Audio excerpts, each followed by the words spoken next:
Hi Internet, welcome to the Greg YouTube channel, and welcome to Greg's 14 Adventures, a weekly vlog where I discuss my journey through Final Fantasy XIV as a first-time player. I beat A Realm Reborn back in 2022, and I'm finally finishing up the rest of the game. These vlogs are documenting my journey. If you like these videos and want to support their continued production, the best way to do that is to like the video, share it on a relevant social media site like Reddit, and leave a comment. And don't forget to check out the playlist of previous episodes, linked in the description and pinned comment. Thanks, pal. Hey everybody, it's your buddy Greg. Hope you're having a great day, hope you're having a great life.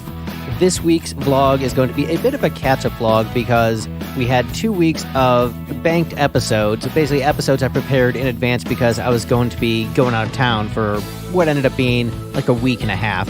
And so there was some 14 playing that happened in that interim period, like in between getting those videos recorded and ready and this week's vlog. So I'm going to go over all of the 14 playing I did in that interim period. So this is currently Wednesday, May the 6th is when I'm recording this audio. So that means this vlog is being recorded before the return of the Maiden's Rhapsody. But yeah, I'm really excited to do that for next week's vlog. I'm so excited for that to return. But yeah, for this week's vlog, it's going to be a bit of a catch-up vlog, and there's some interesting stuff to talk about. So the first thing I want to talk about in my notes is actually, this was in the video footage of last week's vlog, and I talked about it a little bit on my Discord, but I want to mention it in the vlog proper. So Rockindonkey was someone who joined my Discord through being a fan of my music, through being a fan of Lipstick. He's into my band Lipstick, and so is his kid, and so I ended up meeting him through the Discord that my record label has, and then I invited him to join my personal Discord server because we liked a lot of the same music, and also he liked Final Fantasy XIV, so I'm like, oh, come hang out on my Discord server. And eventually we ended up playing together, but little did I know that we actually played together a long time ago, back in like one of the first couple episodes of the vlog. We actually ended up in the Duty Finder together when Summoner Jobin and I were trying to unlock House of the Dead with my alt character Greg and Summoner Jobin's character. And so because I was on the free trial, we weren't in a party, and so we got split up into separate teams when trying to do the dungeon. And I ended up in a party with Rockindonkey, who apparently really struggled on the fight and ended up making us wipe due to failing the mechanics, and apologized for that, but like remembered this specific dungeon run. And so I was looking for just some footage for a vlog and happened to be going back through that footage because I wanted to, shove up a different dungeon just, for background footage. And that happened to be the time that I had played with Rockindonkey, like a year-ish ago. And so that was really just funny to see, and it's, small world stuff, and just gave me a good chuckle to see that. And now we actually know who each other are. And Rockindonkey also knew me through like a podcast appearance I did on a podcast that they're really into. So it's really funny how just we end up circling around each other a few times. So I just thought that was really cool and worth mentioning. So someone who I ended up in the Duty Finder with randomly a year ago is now, friends with me, friends on my Discord, and was someone I actually scheduled to play 14 with. So that's pretty fun. But yeah, so the first thing on my list of this giant catch-up vlog, which probably won't be super long to be honest, are the fashion reports. Because of the new expansion dropping soon in 14, we're all suspecting that the 15 crossover event is going to be coming back to Final Fantasy XIV. And when I did it last, I did not have enough GP to get the Regalia mount, and I just looked at that number. I'm like, how am I supposed to get this much GP? Because I was just playing the claw machines and just not making progress. I'm like, man, I don't want to do all these mini games and just spend a bunch of time in the gold saucer to get this car. And I was on limited time constraints. So I'm like, I'm not going to have enough time to get this. And so when talking about this on my Discord, MVP Radle Girl was like, yo, just do the fashion reports. And that's how I learned about what the fashion reports are, which is basically you go to the gold saucer and they have a specific outfit that you're supposed to wear to get points. But if you just show up, you get a participation trophy worth of prizes. Basically, you get 10,000 GP just for entering it, even if your outfit is completely off. And you can do it once a week, and so that's just something I've started doing since I got the recommendation. Just go into the gold saucer once a week with both my main character Lito and my alt character Greg and just doing the fast reports to get that GP, because by the time the 15 crossover event comes back, I will probably have enough GP to just get the mount and it won't be an issue. So yeah, fast reports are now a new part of my life in 14. I joked on my Discord server that I finally feel like a real 14 player. Like, if I'm doing the weekly fashion reports, like, I am locked in, baby. Like, that is not just like, oh, I'm just here for the story. I'm a casual, and I still kind of feel that way about myself, but like, once I'm doing the weekly fashion reports, like, I think I have become a legit 14 player. I'm in the cult at this point. But yeah, so apparently there's this player on Lamia named Arctech who just gives out free crafted outfits for the fashion report every Saturday night. They just log in on Lamia and show up at the Gold Saucer and just give out free outfits for people who want to do the fashion report. And I'm like, man, that's awesome. That just sounds like a great person. And I tried logging in on a Saturday where I actually had the time to see them, but I guess I'd missed them and they'd given away all the outfits. So you gotta be fast, I guess. Gotta be like Sonic. But yeah, after getting enough comments on both my Discord and in the comment section, I finally went and did Hall of the Novice. I finished it up.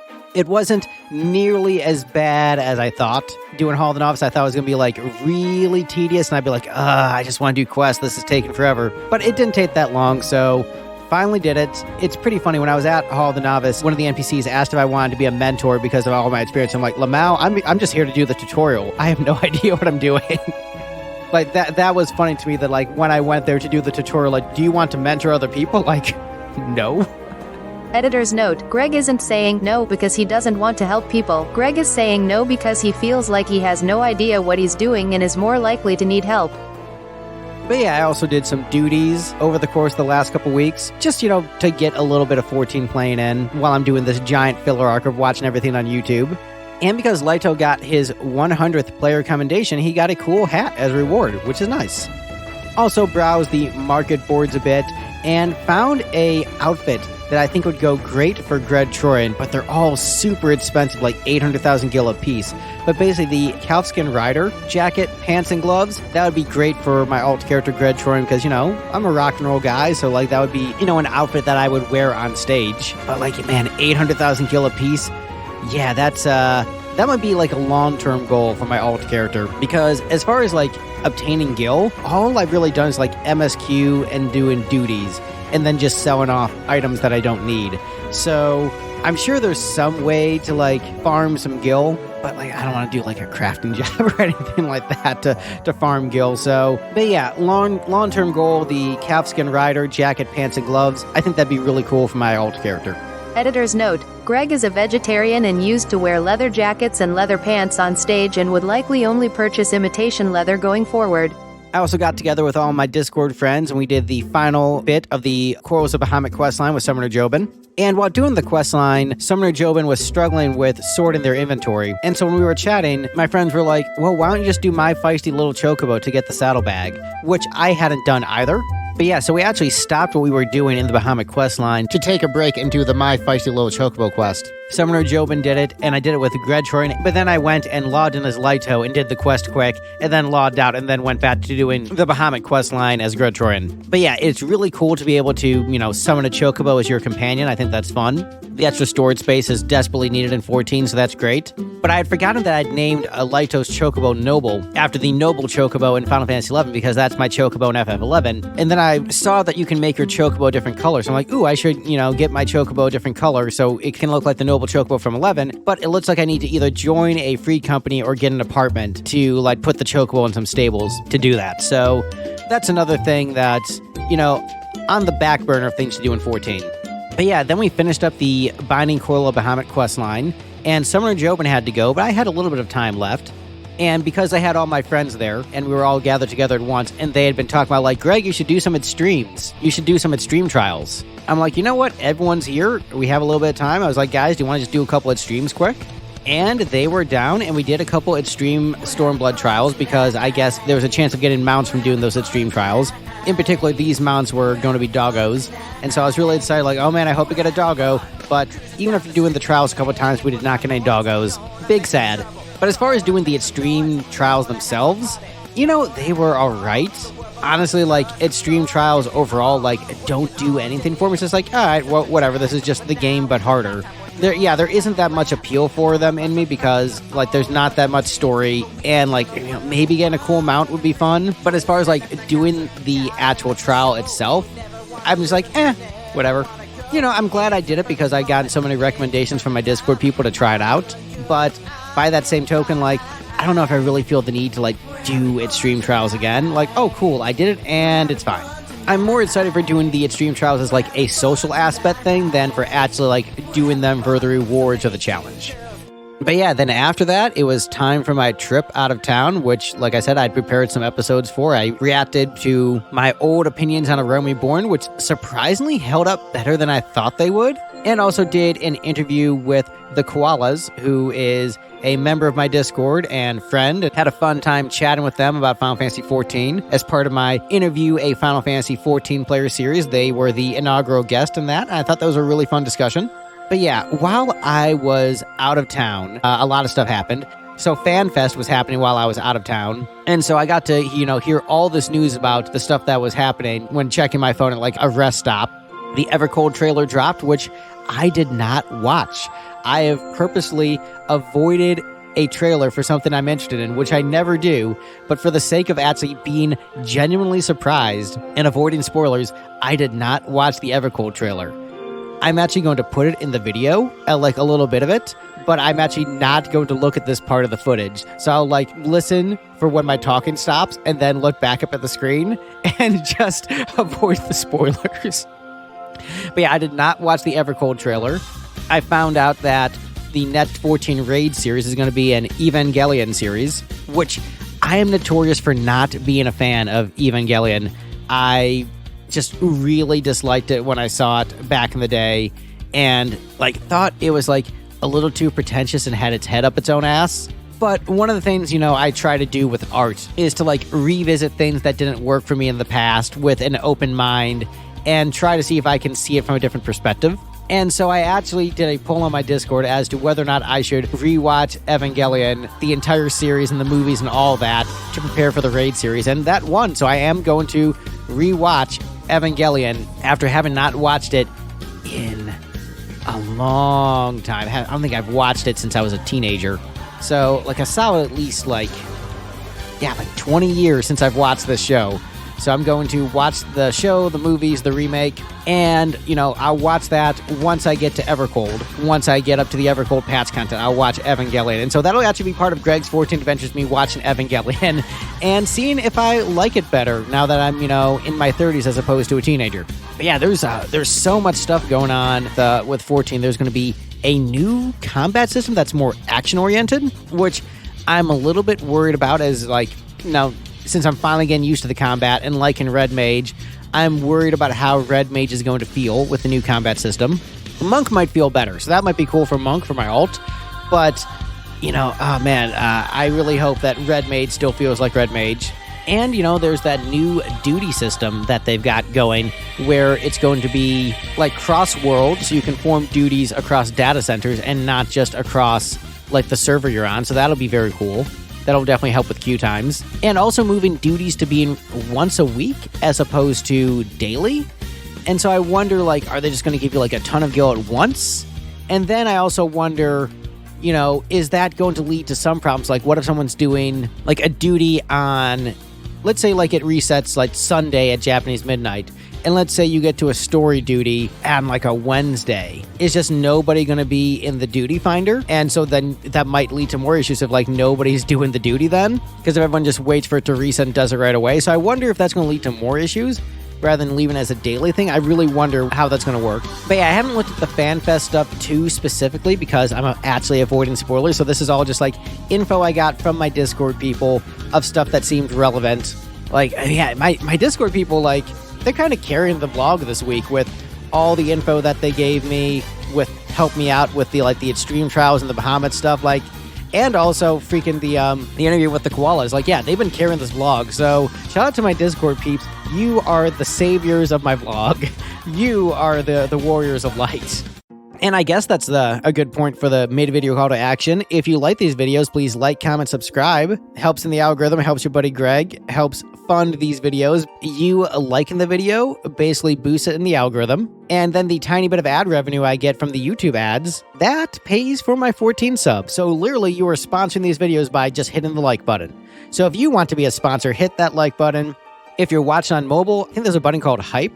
Hit that, see if that helps boost it in the algorithm. That'd be cool.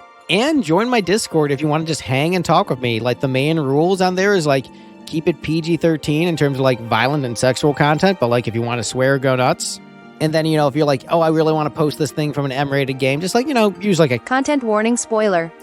because people do look at it while they're at work. So, be cool. Don't get someone fired with posting something graphic on my Discord, or at least give them a warning so they can decide like, okay, is the boss looking? All right, no, cool. All right, I'll check it out. And then 2, just like be chill. Don't be a jerk. Like be nice to people. It's basically a bunch of really cool, chill people who just enjoy talking about like, Final Fantasy and music and all kinds of fun stuff. It's like, it's split pretty much 50-50 between people who are into my Final Fantasy content and people who are into my band, and then the like 4 people who are both. And that's basically what my Discord is. Oh, and you can check out my band, Lipstick Generation, but I don't really promote that on my videos. As I'm doing the mid-video call to action and like doing promo, like, you can check out my band if you want. If you like hair metal with a shonen anime twist, boy, is Lipstick Generation the band for you. Alright, well, that's enough mid-video call to action. Let's get back to the vlog. So, while I was out of town, one of my cats ended up eating a piece of string, and so we had to take that cat to the ER. And he ended up being okay, but we sort of had to keep an eye on him for a bit. And so most of the time while I was out of town, basically we had a bunch of stuff planned, and my wife went to most of it by herself because I didn't want to ruin the trip for her, but I also wanted to stick around and just make sure the cat was okay. So most of the trip out of town was me just hanging out at the Airbnb with the cat, making sure he was okay. And he was fine. But like after that scare and like going to the vet, just because like, I've read some stuff about like cats and strings, now it can be really, really dangerous. Luckily, it was fine, but like we had to go like to the ER with him to make sure he was okay.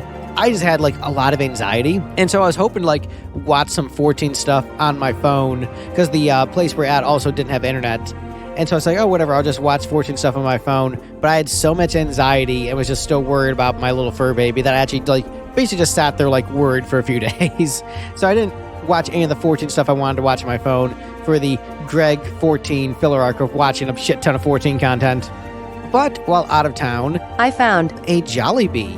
And Jollibee is currently doing a crossover promotional campaign with Final Fantasy XIV. Now, Jollibees are not really in Tennessee. They're just, they just aren't any around here. And there was one like 5-10 minutes from where we were staying. And so I decided to go check it out. And when we got there, it was slammed busy. Like there was not any room to sit. It was slammed full of 14 fans because I guess they have special packaging with Moogles on their like buckets of fried chicken and a special Final Fantasy XIV blue raspberry ether drink, which is basically like a blue raspberry soda with like bubble tea bubbles. It's like a bubble tea, but instead of tea, it's like more of a soda. So it's a very interesting drink. And they also had merch. They had t-shirts and hoodies of like the Jollibee mascot riding a Chocobo and like Moogles eating fried chicken. Because Jollibee is basically like a fried chicken restaurant, but I think it's based in the Philippines. So they have like some like Filipino dishes too, and some interesting stuff like an ube pie, which I would have gotten if like the wait wasn't really long. Like I said, the place was slam packed. But I guess if you order like a specific Jollibee like fried chicken meal, you will get a code to redeem an emote in Final Fantasy XIV where you can eat fried chicken. It's the Eat Chicken emote. But because I've been a vegetarian for maybe like 4 years at this point, I don't have any desire to have the fried chicken emote in 14, and I'm not going to, buy the flesh of the dead in order to get an emote in a video game. I'm just, if I ate chicken, if I still ate meat, I would absolutely have done it, but because I don't, it just wasn't for me, and Jollibee, unfortunately, isn't really a vegetarian-friendly restaurant. Like, you get fries, and maybe their dessert pies, but otherwise, like, there's pretty much nothing there if you're a vegetarian. Even their spaghetti has their sauce that has like chopped up hot dogs. But I hear that Jollibee spaghetti is really good. It's like a very unique flavor, like more of a sweet red sauce. So if you eat meat, I hear that's good. But, I was able to at least get the drink. Vegetarian Greg can get the drink. There's no issues with that. And so I tried it, and I thought it was pretty good. It was fun, and it was nice to, go to a restaurant and get something Final Fantasy themed. Ended up saving the cup. I thought it was really awesome that it says "Here, Feel, Drink" on it. I thought that was hilarious. Props to whoever came up with that in marketing. But yeah, it helped, add a little bit more to the trip. I mean, don't get me wrong, I enjoyed, the trip before there was the ER incident with my kitty. But then after that, I was basically just like riddled with anxiety the entire time. And so that was a nice reprieve. And, it was nice to be able to do, something 14 related in the real world. I think that was really fun for me. It's fun doing these weekly vlogs and then having it not just be something I do on the screen. It like entered reality. That was really fun for me. Like, I think especially doing these weekly vlogs, to be able to just like go to a restaurant and get something related to this thing that's been such a big part of my life over the last year is just really cool. I liked it for that, and I've got that cup now. It's a fun little Final Fantasy souvenir. But yeah, then after returning home, I saw on my Discord that Radel Girl had remodeled her house to look like the underwater research facility in Final Fantasy XI. And so I went to check it out, and I heard Ragnarok playing as soon as I got into the house. Ragnarok, the Alexander boss theme from Treasures of Outergon in FF11. And that's one of my favorite Final Fantasy themes. That is just dope.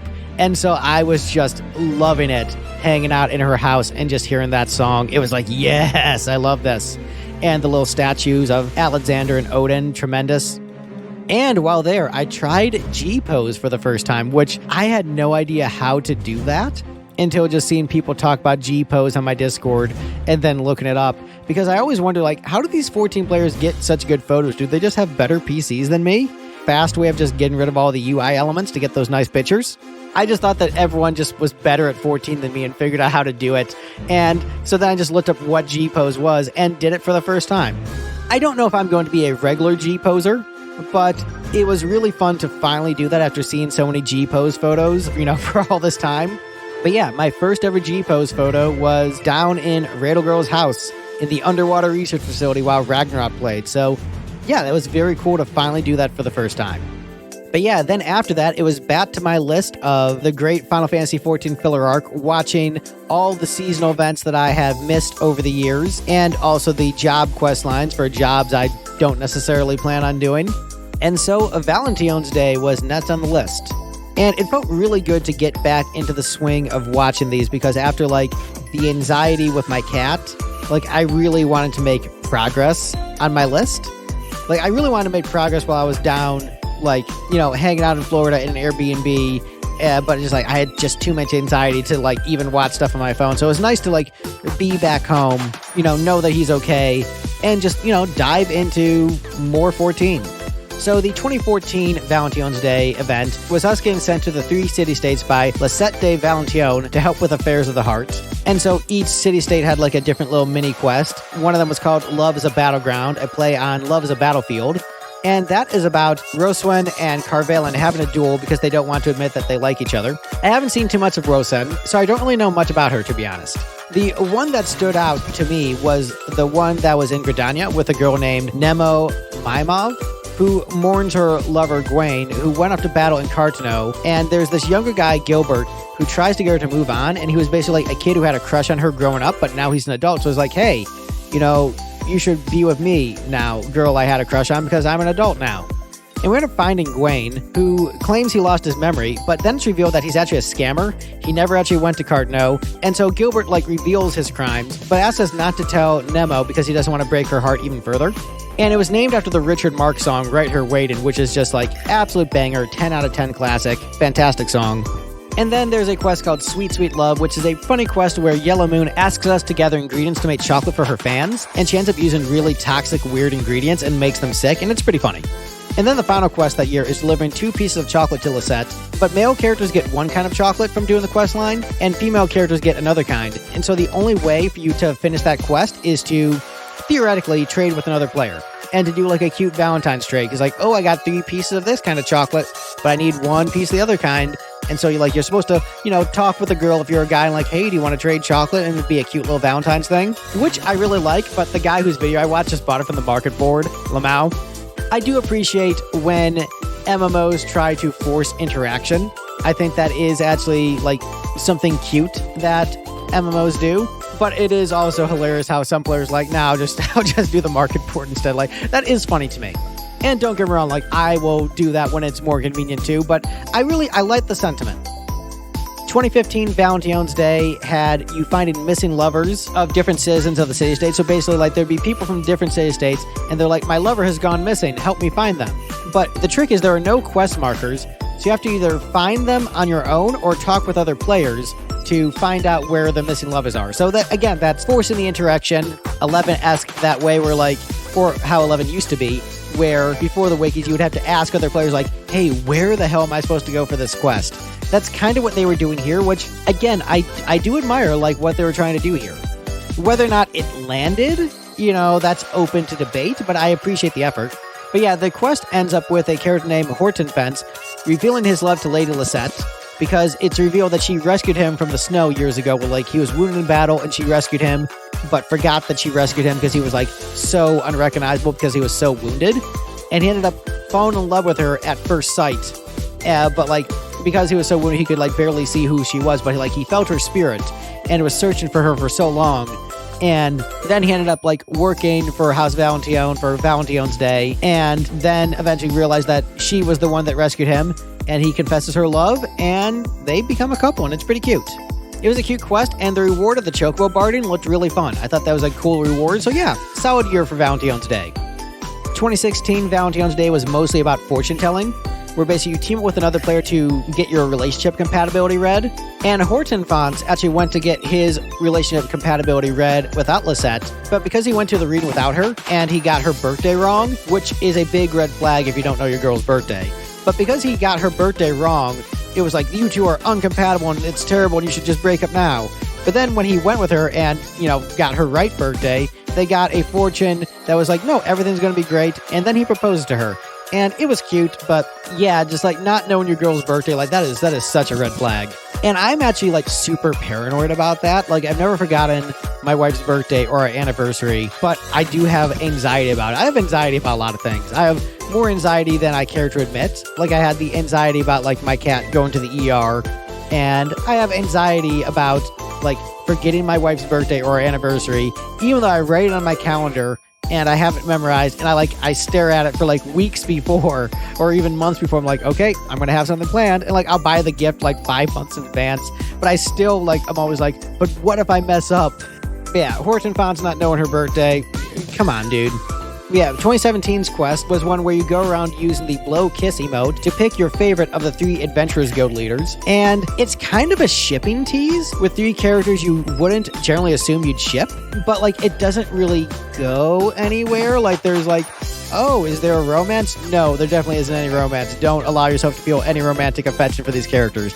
And so I'm like, yo, if you're going to do shipping, like actually do shipping. This like, oh, it's like kind of shipping, but not really. Like, no, like if you're going to do shipping, give us some actual shipping. Give me a dating sim for the Final Fantasy XIV Valentione's Day event. It felt like a half step. So I'm like, oh man, come on. If you're going to do it, do it. But the blow kiss emote was cute. The 2018 event was the first event that introduced Astrid, who I've seen, you know, in a number of Valentione's Day events since then. And it's really cool that like the different holidays have their own cast of characters that recur. And so you start to get attached to like the different Valentione's Day characters after all the years. I think that's really awesome. So it was great seeing the introduction of Astrid. And this was also the introduction of the hedge maze and card game duty for Valentione's Day, where basically you do a hedge maze with another player, but you can't be too far apart. So like you have to make sure you coordinate with them as you go through the maze and like unlock the puzzle and stuff. And then there is a card memory game that you have to play with the other player and like, you know, communicate like, hey, I saw this card here, because you'll each see different sets of cards. And so that was the first year that appeared, which I'd done in a different year of Valentione's Day. So it was cool seeing the origins of it and to see that like, oh, okay, this duty, they decided to repeat a few times. So yeah, that year was the hedge maze, the card game, Astrid, and fortune tellers. And then in 2019, the hedge maze was back, along with the fortune tellers, but there was also a new false fortune teller. 2020's event was about how Astrid has 2 rivals, Bert and Raudergalt, who want to be in charge of Valentione's instead of her, claiming nepotism because she is Lisette's sister, which is like, I mean, probably, yes, that is actually nepotism. And so the 3 of them have a contest to see who can best help a lovelorn soul. And so they interview a single guy who ends up being the leader of the Lancers Guild in disguise, and they give him different advice on how to get a date, and you pick which of the 3 has the best strategy to get him a date. But the trick is, it's not just like you pick him and then the questline ends. It looks like it was actually voted by like the community as a whole. So like you would vote for which one you thought gave the best date advice, but then you'd have to wait for the results to be tallied. And then, you know, whoever won, like that'd be the cutscene people got, like whoever won the community vote, so not just your opinion. So that definitely added an interesting twist to it. In the video that I watched, Astro ended up winning. Her strategy was to have him meet someone through his work, because he does a lot of work as like the leader of the Lancers Guild. Like, hey, find someone who like you know, kinda, but like not super well. Someone you have like a casual business relationship with, and maybe they'd be interested in going on a date with you. And that seemed like it went okay. So yeah, solid little year. Now, 2021 is interesting because they combined Valentine's Day and Little Ladies Day into a single event questline. It's also the year where they introduced us to Koopka Koop, the Moogle with the heart-shaped palm, which I just absolutely love. I'm all about that. Koopka wants us to help cheer up a girl named Aline, who dreams of being an adventurer and seeing the ocean. And so we go to La Nocia for inspiration and paint a painting for her and then deliver it to her in the shroud. And she reveals that she sucks at being a physical range DPS and can't be an adventurer, but really what she just needs to do is find the right job class. And so we give her some encouragement, and then Koopka Koop realizes he needs to make a delivery to Olda for Little Ladies Day, and Aline asks to go with us to see more of the world. And so we go and deliver fan mail to the Songbirds in Olda, and then the Royal Seneschal asks us to deliver candy to the local children's hospital. We do that, and then we go see the Songbirds perform in special outfits inspired by Little Ladies Day, and then we go back to Gridania, and Aline is inspired to be an adventurer, and realizing that, she can spread joy to people in different ways, even by just, delivering candy. The entire experience gives her the confidence to be an adventurer. And so it was actually really fun and interesting how they combined the two holidays. And there was a lot of fun little Easter eggs, like the Songbirds hanging out in Gridania in disguise during certain hours. And then the children from the children's hospital watching the Songbirds perform, but having to leave midway through the performance because it's getting too late for them to be up. Those were really nice, tiny little touches I thought were really cool. And I did like seeing the Songbirds, who I'm looking forward to seeing more of as I go through the previous Little Ladies Day events. I love that each holiday has its own cast of characters you grow attached to. I think that's really cool. The 2022 Valentine's Day questline involved a Moogle character named Putki Paiko, a post-Moogle who was hired to help deliver letters of love during the season. Basically, she was hired as extra help for Valentine's Day because hey, we just need extra hands on deck. But she apparently is kind of rude and blunt. And so we get asked to help teach her about love because Koopka Koop doesn't want to just fire her because he's oh man, that'd be really mean to fire her. Just teach her about love instead. And so we get asked to do that. And through teaching Putki Pico about love, she is actually able to have a genuine change of heart, give good advice on relationships, and at the end of the questline, her palm even turns heart-shaped, which is it's really cute. Because, the questline is basically just Putki Pico going around delivering letters to different people for Valentine's Day, letters and packages, and learning why people appreciate gifts and shows of affection. It's interesting seeing her cold exterior breaking down. I really liked it. It was cute. And there is a post-quest where you can deliver more love letters, including one from Aline to Koopka Koop, which was really nice. But there was also a Shadowbringer spoiler in there. There is a letter to the adventurer that gets delivered to the adventurer instead of you delivering something to somebody else. Something gets delivered to you, and it is from a character named the Fairy King. And so now I know a character named the Fairy King exists, and that is my spoiler. There's a character named Fairy King from Shadowbringers who seems to like the adventurer a lot, but perhaps they initially don't like the adventurer. That's my hunch. Fairy King is someone who maybe is initially an antagonist and then just thinks you're really cool later. That's my guess. It could be completely off base, but I did get the tiniest bit of Shadowbringer spoilers, which ordinarily, I don't give a shit about spoilers. Yeah, whatever, spoil it for me. But for the sake of keeping these vlogs a surprise and interesting, I'm avoiding spoilers. So Fairy King was mildly spoiled for me, but it wasn't that bad. But with that, I ended up catching up on the Valentine's Day quests, and thus ends my quote-unquote playtime for the week. Like I said, it was really great to get back into the swing of things after my extreme anxiety. It was just nice to be back at it, and so I'm looking forward to making more progress on this list. And I'm really excited to do the Maiden's Rhapsody as Lito for next week's vlog. Because Lito was my character in 11, I think I'm going to get some feels when he reunites with Iroha. So even though I've done the quest with Greg Troyan, my alt character, because I made him years ago before I made Lito in 14, I think it's going to be a really cool full circle moment to do it again as Lito. I think it's going to be really cool. That'll probably be in next week's vlog, along with my continued YouTube journey through the seasonal events. Next up is Little Ladies Day, and I'm really hoping that I get more than one seasonal event done per week. So I don't want it to be 1 week of Little Ladies Day, 1 week of Hatching Tide, 1 week of Moon and Fire Fair. I want to knock a few out so that this doesn't take like 18 weeks of me just watching stuff on YouTube. So hopefully I get some more progress. You know, getting back home, there was a lot of stuff I had to catch up on. I was really behind on a lot of things. So hopefully I, start moving through this list a bit quicker. But yeah, next week's video I think will be another fun one. So, as UCP says, please look forward to it. Thanks for watching, guys. Be sure to do a liking, commenting, subscribing. And yeah, I'll see you in next week's video. Bye, everyone. All right, here we go. Here we go, trying the Final Fantasy XIV drink from Jollibee.